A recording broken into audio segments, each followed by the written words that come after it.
Alam mo ba na sa Pahiyas Festival ng Lukban, may isang headless na pari na sumasali sa prosesyon tuwing hating gabi? Si Mang Rico, matagal ng tindero sa festival, unang napansin ito noong 2011. Habang nag-iimpake ng mga tinda pagkatapos ng selebrasyon, nakita niya ang kakaibang figura na naglalakad kasama ng mga depoto.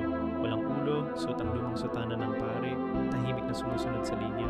Akala niya panaginip lang, pero taon-taon, laging ganon. Eksaktong hating gabi, lalabas ang multo mula sa lumang simbahan, sasali sa posisyon na para bang walang nangyari.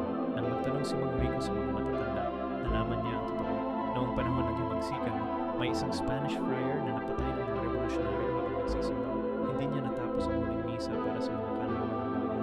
Ngayon, bawat Pahiyas Festival, bumabalik pa rin siya. Hindi pa rin tapos ang kanyang tungkulin. Si Mang Rico, hindi na siya nagtitinda tuwing gabi ng festival.